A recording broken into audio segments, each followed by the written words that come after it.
1,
2,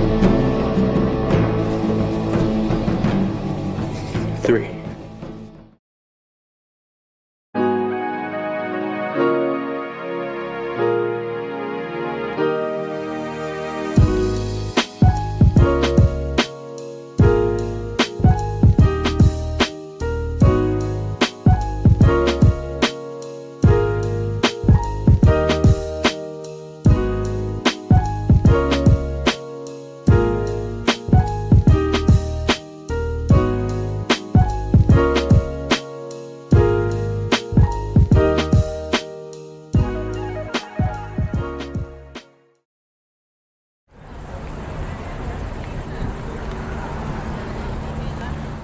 What's going on, you guys? So we are in SF right now, particularly at Mission Street. Now, Mission Street is notorious for having a bunch of characters, a bunch of different colors, and overall just interesting scenes. And so I have the L35AF with me right now, and I also have some Ilford HP5. And what we're gonna do is we're gonna load this up and try to shoot some street photography while also giving you guys, a little insight on the camera. So without further ado, let's go ahead and get this loaded up and let's hit the streets.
Okay, so one of the things that I'm doing is I'm pushing the HP5 up to 800. Now it only goes up to 1000, but I'm just gonna keep it at 800.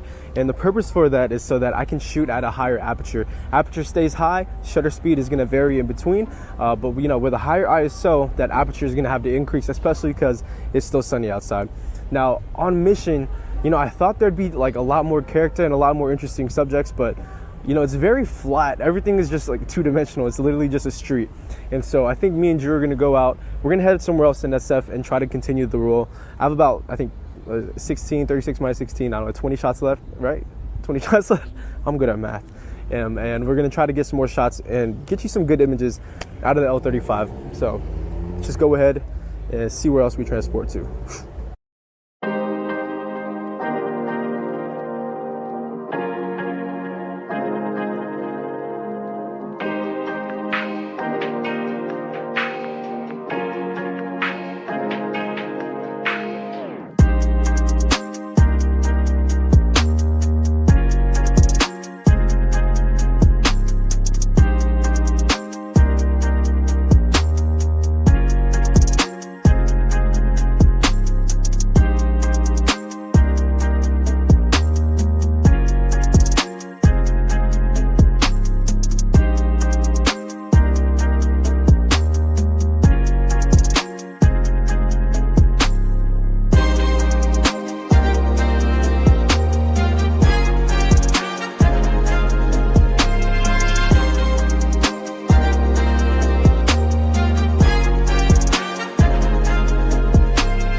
All right, you guys, so we're back home with the Nikon L35AF, and what I want to do really quick is just give you guys some of my first impressions on the camera, some strong points, some weak points, and overall just wrap it up with my conclusion on what I think of this little capable beast right here. Now, I want to start off by saying this camera has a ton of things you can love about it, but at the same time, there's an even equal amount of stuff that you can hate, or you might need to consider about the camera before you pick one up.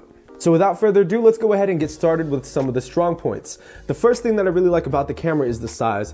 As you guys see here, it's about the size of my hand, but I have pretty big, beefy hands. Comparing it over to your chest, it's a perfect camera for travel photography, street photography, or anything like that. If you want to have a camera that you can just throw in a pocket, a jacket pocket, or into your bag, something that's small, portable, but can still give you that serious image quality, this is the camera for you.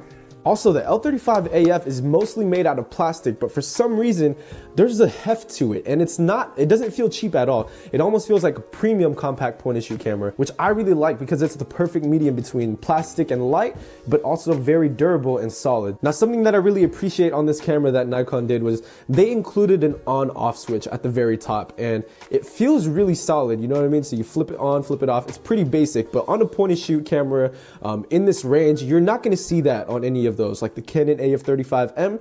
It kind of just has, it's pretty much just always on. So big props to Nikon for putting that design feature in there. Now, one of the things that I really love about the L35AF is that it takes AA batteries. You can go to Walmart, you can go to any store and pick up AA's for this camera and throw it in. That's one of the big pluses to it. Also, not mentioning the lens, this camera has a 35mm 2.8 lens. The 2.8 is perfect for low light photography, and it's super freaking sharp.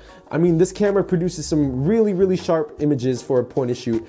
If you guys look here, there's gonna be a lot of coating on that lens, and it's really beautiful. 35mm is a really good focal length for everyday photography, whether it's street photography or you're taking photos of your kids or even family. So the 35 focal length is very useful and very versatile. On the L35 is that it has a screw filter right here. So you can go ahead and buy filters for this thing, whether it's yellow filters, red filters, whatever filter that you want, you can throw that on this guy. So there's endless possibilities to what you can create. So those right there are mostly all of the strong points that I found for the camera. Now I'm gonna give you guys some of the weak points over the L35AF. There's not too many of them, but at the same time, you wanna keep these in the back of your head and, you know, consider them at least when you're going ahead and purchase one of these. The first one being the ISO. Now the ISO ranges all the way from 50 all the way up to 1000, but it maxes out at 1000. So any of those higher ISO films like 1600 ISO or the new T-Max 3200 or Delta 3200, you won't be able to shoot them in here unless you go ahead and overexpose it. So that kind of sucks. There's no DX coating. You really have to set it yourself right up at the front.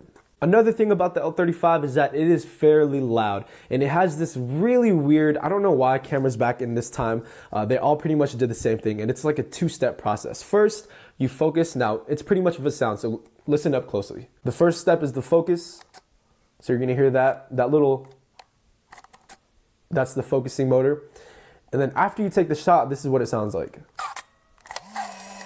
So if you're doing street photography or if you're doing some candids and such like that, you know, this camera is gonna be pretty loud, and there's a way around it. The first step is to focus in, go ahead and take your shot, and that's the shutter right there. The shutter itself is not too loud. The loudest part is the winding. But what you can do is like what I'm doing now is after you take the shot, hold down the shutter button and walk away from the scene, and then advance the film by just letting go of the shutter button, and that'll advance it forward. So the film advance is the loudest thing. The shutter itself is not the loudest. But once again, the way to get over that is to go ahead, focus, shoot, walk away, advance. And last but not least, the flash. Now the flash here is only activated automatically when the light meter doesn't read enough light. So for example, let's say you want to get a shot of flash in mid daylight. You know, maybe you want to go ahead and fill in some of those shadows, or you want to add contrast to your background and you want to use the flash. You can't really open up that flash. There's no button to do so. And so what you have to do is you have to trick the camera by going ahead, putting your hand over the lens, focusing it, and then the camera flash will go ahead and pop up. So there's a little light here that will flash open when it says that it's ready to go. Now the flash itself is pretty powerful. Let me show you guys. It's a pretty powerful flash, so there's nothing really wrong with it, but it's just a little extra step that you have to take by covering this up and doing that as well. And those are really the only three things that I feel like are, you know, weak points on the camera: the ISO, the loudness of the camera, and then also the flash. But other than that, the L35AF is a solid camera. I mean, it's a perfect travel companion. I'm definitely gonna keep this one in my collection, and it's a small camera. It's a fairly small camera, I guess you could say, but it's one of the best competitors in the point and shoot market. If you're looking for a camera that can give you amazing image quality, corner to corner sharpness, but won't also put a hole in your pocket, definitely consider the Nikon L35AF. I'm sure you can pick these up on eBay for around 50 to 100 bucks depending on condition, or if you can get lucky at a thrift store and you can find one of these, I highly recommend you guys pick it up. This camera right here is honestly, I think, one of the best cameras in that $50 to $100 price range for a point and shoot. If you don't want to get this, pick up the Olympus Infinity Stylus, or if you want a cheaper version of this guide, check out the Canon AF35M. I'm planning to do a little comparison video between these two, so if you guys want to see that, drop a like on this video and comment down below. So that's gonna wrap it up, folks. Thank you guys for watching another KingJvpes video, and as always, Minolta gang. Bah!